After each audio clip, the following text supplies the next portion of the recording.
tell you what to do.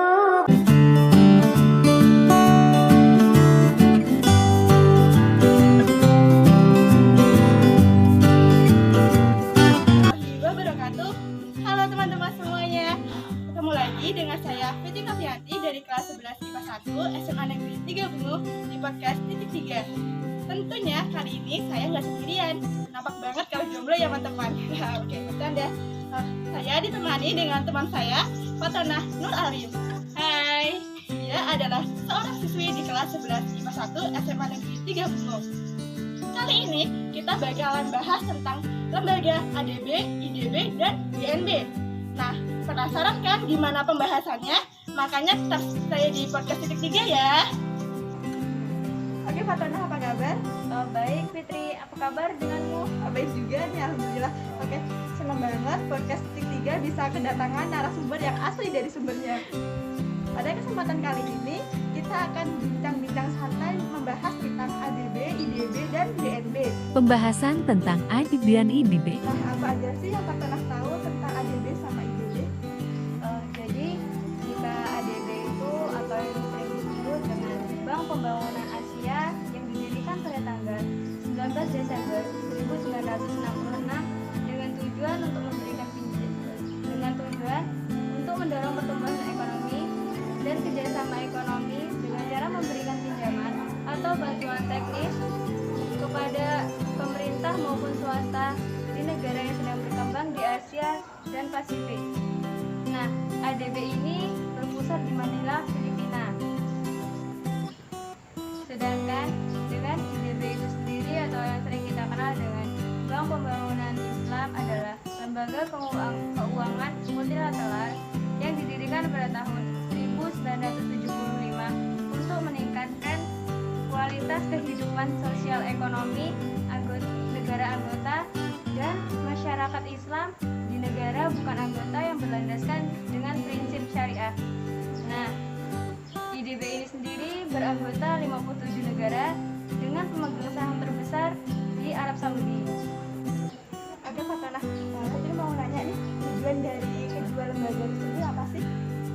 Jika tujuan dari ADB itu sendiri yaitu untuk mendorong pertumbuhan ekonomi dan kerjasama ekonomi di kawasan Asia dan Pasifik, serta ikut membantu memperlancar pembangunan ekonomi di negara berkembang yang menjadi anggotanya.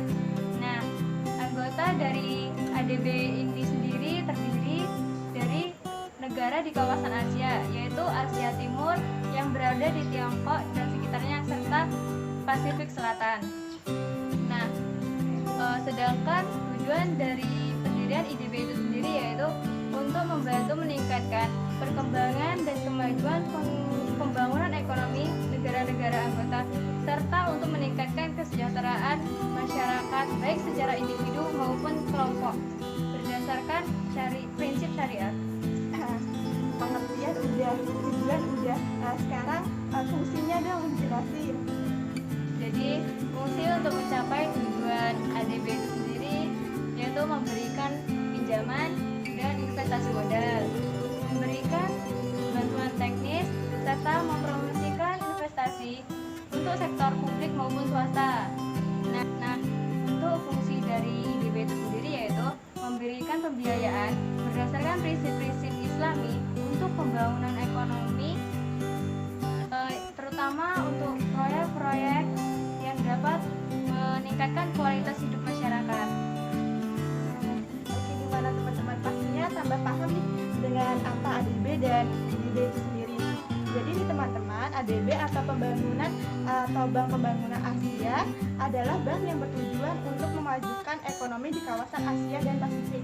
Sedangkan untuk IDB-nya sendiri atau Bank Pembangunan Islam adalah bank yang bertujuan untuk memajukan komunitas muslim di negara-negara yang mayoritasnya orang Islam. Seperti itu.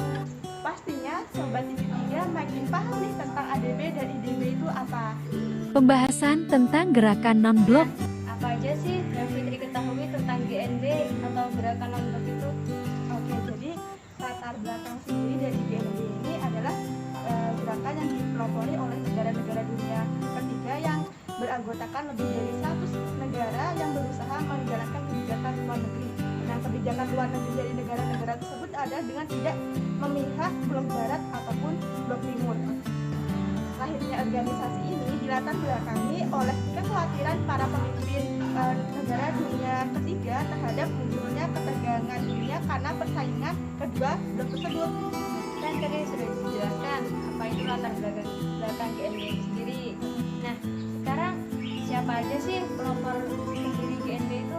Nah, organisasi ini dipelopori oleh Presiden Mesir Gamal Abdel Nasser, ada juga Presiden Indonesia Insinyur Soekarno, Presiden Yugoslavia Milosevic Tito, lalu ada Perdana Menteri India Jawaharlal Nehru dan Presiden Ghana Kwame Nkrumah. Nah, lalu apa sih tujuan dari berdirinya GNB ini? Oke, tujuan dari berdirinya GNB itu adalah untuk mengusahakan kemajuan dan perkembangan ekonomi, sosial, dan politik yang jauh tertinggal dari negara-negara maju. Lalu juga untuk meredakan ketegangan antara blok barat dan blok timur untuk menuju perdamaian dunia. Juga untuk menentang imperialisme, kolonialisme, dan politik apartheid. Untuk penjelasan imperialisme, kolonialisme, dan apartheid itu sendiri bagaimana sih? Oke nih, penjelasan untuk ketiga hal tersebut ini seperti ini. Imperialisme ini adalah upaya suatu negara untuk menguasai negara lain sehingga bisa memperoleh manfaat dari negara yang dikuasainya. Dan untuk kolonialisme sendirinya ini adalah usaha yang dilakukan negara-negara penguasa untuk menguasai suatu daerah untuk mengambil sumber daya alamnya. Sedangkan politik apartheid ini adalah pemisahan politik berdasarkan diskriminasi rasial yang terjadi di Afrika Selatan. Oh, jadi seperti itu penjelasan dari GNB. Ya. Jadi itu penjelasan singkat tentang GNB dari saya. Semoga bisa dimengerti. Akhir kata, saya Fitri dan Fatona mohon pamit. Semoga apa yang kita bahas di podcast kali ini dapat bermanfaat untuk Sobat Titik 3. Terima kasih banyak sudah menonton. Kami pamit. Wassalamualaikum warahmatullahi wabarakatuh. Bye.